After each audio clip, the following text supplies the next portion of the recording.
സൗദിയിൽ ഹജ്ജ് പ്രമാണിച്ച് ഞങ്ങൾക്ക് എല്ലാവർക്കും 5 ഡേയ്സ് കണ്ടിന്യൂസ് ഓഫാണ്. സോ ഞങ്ങളെല്ലാവരും ഒരു ചെറിയ കുട്ടി ഷോപ്പിംഗ് പരിപാടിയായിട്ട് ജദ്ദ മെയിൻ സിറ്റിയിലേക്ക് പോവാണ്. ഞങ്ങളുടെ ഹോസ്പിറ്റലിൽ നിന്ന് ഒരു 1.5 hour ഉണ്ട് ഞങ്ങളുടെ മെയിൻ സിറ്റിയിലേക്ക് ചെല്ലാനായിട്ട്. സോ ഞങ്ങൾ എപ്പോഴും അങ്ങനെ പോകാറില്ലായിരുന്നു. ഇത് ഫസ്റ്റ് ടൈമാണ്. നേരെ പോയത് ലുലു മോളിലേക്കാണ്. എന്തൊക്കെയോ വാങ്ങാനുണ്ട് നോക്കാനുണ്ടെന്നൊക്കെ പറഞ്ഞ് പ്ലാൻ ചെയ്ത് വന്ന ടീംസാണ്. ഇപ്പോൾ എല്ലാവരും കൂടെ വട്ടം കൂടി നിന്ന് ആദ്യം എങ്ങോട്ട് പോകണം എന്ത് നോക്കണം എന്നുള്ള കൺഫ്യൂഷൻ നിൽക്കും. അവസാനം വിത്തൗട്ട് എനി ഒബ്ജക്ഷൻ നമുക്ക് ഫുഡ് സ്പോട്ടിൽ നിന്ന് തന്നെ കാര്യങ്ങൾ തുടങ്ങാമെന്ന് വിചാരിച്ചു. പിന്നെ ഈ ആദാമിന്റെ ചായ പിടുക എന്ന് പറയുന്ന ഷോപ്പ് ഞങ്ങൾ ലുലുവിലേക്ക് കയറിയപ്പോൾ തന്നെ നോട്ട് ഇട്ട് വെച്ചതാണ്. അപ്പോൾ പിന്നെ അത് വിടരുതല്ലോ. ഞങ്ങളുടെ കോട്ടയത്ത് കൊണ്ട് കേട്ടോ ഈ സെയിം പേരിലൊരു കട, ആദാമിന്റെ ചായക്കട. കോട്ടയത്തുള്ളവർക്ക് അറിയായിരിക്കും. ഈ പേര് കണ്ടപ്പോഴേ എനിക്ക് ആ കടയെ ഓർമ്മ വന്നു.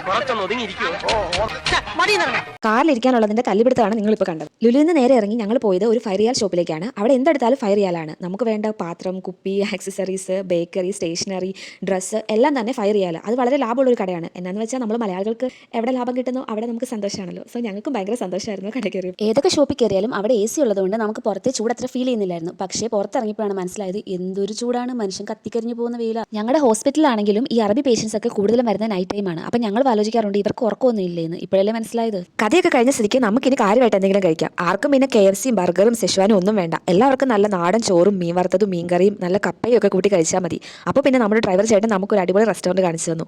വയറും നിറഞ്ഞു, മനസ്സും നിറഞ്ഞു. ഹോസ്റ്റലിലെ ഫുഡ് കഴിച്ചും അടുത്ത ഞങ്ങൾക്ക് അത് സ്വർഗ്ഗമായിരുന്നു. കലാശക്കൊട്ടിന്റെ ഭാഗമായി പോരുന്ന വഴിക്ക് ഓരോ ഫ്രഷ് ജ്യൂസും കൂടെ എല്ലാവരും വാങ്ങി. അപ്പോൾ ഇനി വീണ്ടും കാണുന്നവരെ ഓരോ പാട്ടും പാടി ഹോസ്റ്റലിലേക്ക്.